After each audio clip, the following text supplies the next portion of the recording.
It would seem that the Chads, aka the customers, are winning, and Variety magazine is foaming at the mouth. Like you can notice the way that they're using the power of editorializing in order to cast words like toxic fandoms, bigots, right? Like Variety is now the church, and they're casting moral judgment. Like, how dare you not buy the product, you piece of shit?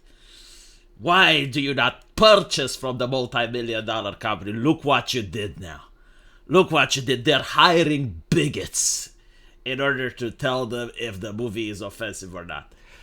The reality is that they're absolutely fine with the process. The social justice activists did it in 2014. They would call out companies of being homophobic, transphobic, not having enough gays, not having enough black people, and therefore, if you don't have enough black people, you must be racist. Like, you're a racist company. And so what companies did, they started hiring social justice activists as proofreaders. And this is just like reverting the process. This is like going back to a time before this shit happened. So it's not like something new. It's not like something that was never done before. It's basically like companies were told by activists, like, hey, you need to do this in order to be profitable. And so companies did it and realizes it's not profitable. So now they're like, okay, well, let's go back to a time that was before we made the changes. And Variety is just freaking the fuck out. I was like, how can you go back? We don't go back, Tovarish. Forward is the only way. Forward, viva la revolution. But yeah, I mean, the reality is that some of these movies aren't selling. So now, you get articles like toxic fandom. How Hollywood battling fans who are just out for blood, huh? Do they think I'm like some sort of vampire that I'm out for blood? The reality is, like, what this title means to say is like how the companies try to realign themselves with the customers. Because, look, if you have a good product, like Baldur's Gate 3, right? I can make 100 videos shitting on Baldur's Gate 3. I can get Asmongold, I can get the Quartering, like, we can all join hands and we can shit on Baldur's Gate 3 together, but the reality is we can't influence the market. If the game is genuinely good, even if it's woke, if the gameplay is satisfactory, then people will buy it. I can complain and I can say, I don't like this, I don't like that, and I can make videos after videos, but the reality is people will buy it. And then you have to also think about the fact that the companies themselves, like, they spend millions of dollars on marketing. They have like their own shills like Variety and other websites that are more mainstream than YouTubers. And despite all that, you're willing to tell me that the reason they can't sell is because a little troll is sitting on a desk complaining about the film. Like, fuck off. You're living in La La Land. And then, like, let me put it this way, right?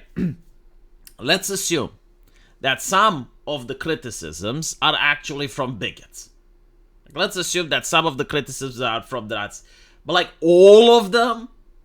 All of the criticisms are from bigots? Like, there is absolutely nothing wrong with these movies? It's like everything is a bigoted complaint? And so, no, like, your assessment is bad. And not to mention, like, let's assume that these movies were genuinely good and only bigots were complaining. Well, why don't gay people go see them? Why don't minorities and women go see them? Because I guarantee to you, like, if every single minority in the United States would go and support a film or a production, it would be successful. Like, if every single minority would go and they would watch the movie and they would buy and they would purchase merchandise, and I'm saying, like, every single minority, assuming that literally no one else goes see it, right? Like, every single other person is just boycotting. No. Like, you're wrong. The reality is that listening to the social justice activists has brought nothing but ruin. Because they don't understand economics. They don't understand the market. They flat out say most of them weren't even capitalists. Like, they're Marxists. And just like they crashed countries, now they crashed your business. Congratulations. I mean, look at this, right? Like the Acolyte.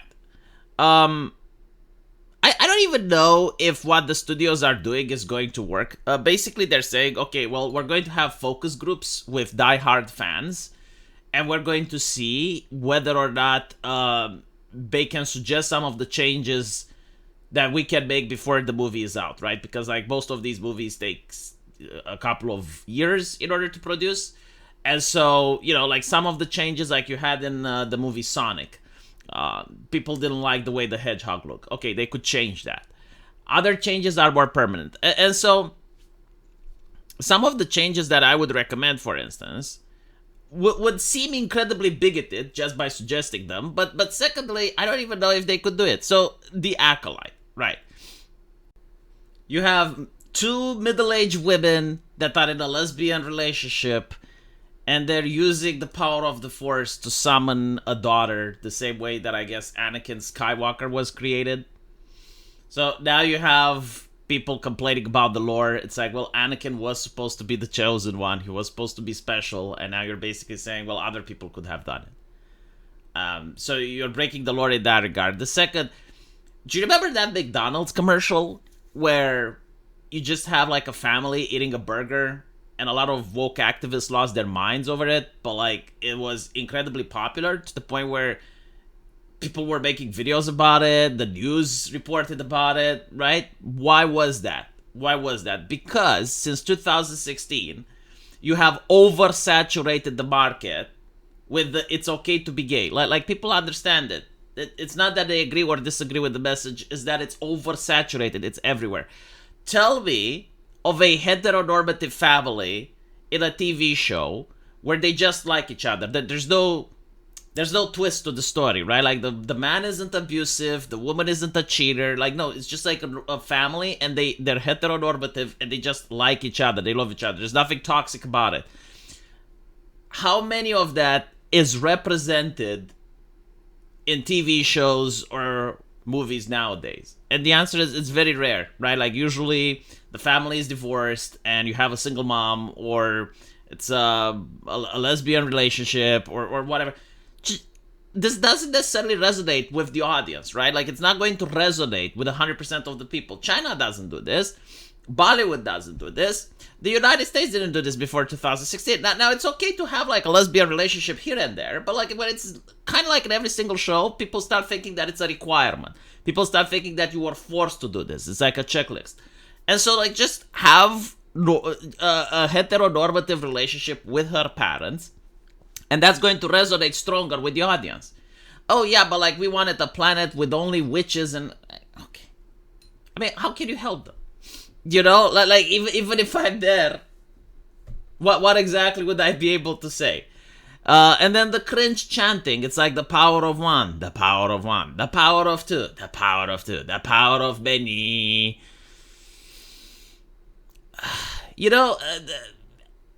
If you have a really good actor, they can save a shitty script. But like some of these TV shows are written by fucking morons. And like, I don't know what I would be able to do in order to help there. Like, let me put it the other way.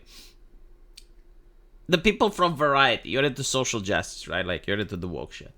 And you probably hate fan service, because like, woke people don't like fan service at all. Like, imagine if I were to ask you to fix the anime with Wuzaki-chan or Rental Girlfriend or some shit. Something that's filled with fan service. And I'm telling you, like, okay, fix it. Like, what would you do? The first thing you do is you'd be like, well, why is this a heteronormative relationship? Why is there no diversity? Race swap a character, gender swap a character. And so if I come up and I say, I'm gender swap, I'm race swap, I'm racist, right? Do you notice how it's a one-way street? Because I guarantee to you, some people that were watching this, they were upset that I said, well, why do the parents have to be lesbians? Right? So like if I say gender swap one parent, they freak the fuck out. But if you have like a heteronormative relationship and you say gender swap one parent, then it's fine, it's progressive. And so like I know that's the first thing you would do, which is why I suggested it. The second thing you would do would be to like start removing shit.